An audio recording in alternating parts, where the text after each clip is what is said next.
Yo, what's up mga kapulido? Genix Motor Parts.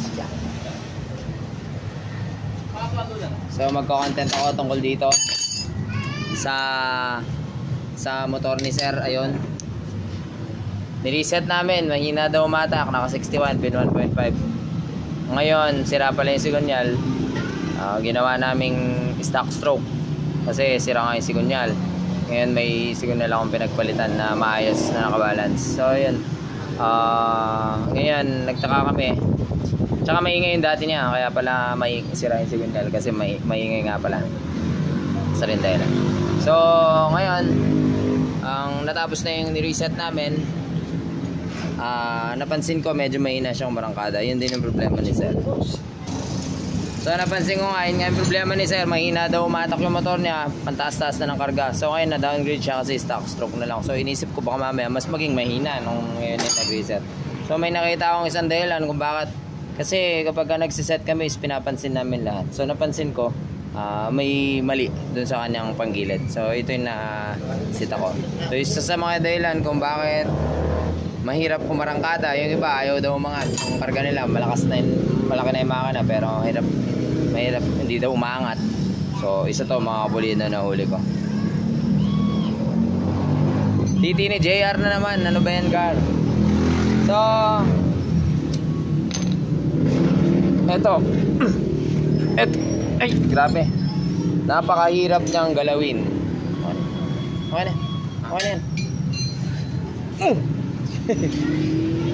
So napakahirap niyang bumuka. Ito nilangisan na namin pero matigas pa rin siya, tsaka hindi siya matangga. Ayun, so kanina pa to chinatsaga. Ito tulad na ito, ayaw bumuka. Isang dahilan po yan kung bakit mahirap ang marangkada yung motor mo. Itong isa naman binarena ko na kanina. So itong isang binarena ko, okay na, focus na siya. Yan, napakalambot na.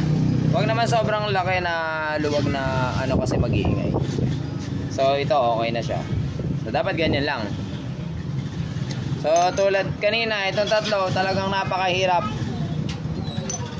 ibuka. Masikip na masikip.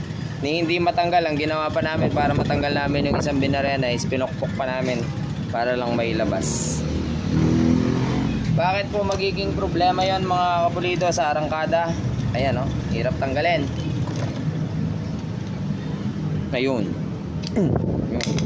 So ayan napakatigas. Ito hindi pa namin talaga nilangisan so ganyan talaga siya. Ayan yan grabe tigas naman itong isa. Hindi pala, hindi lobat.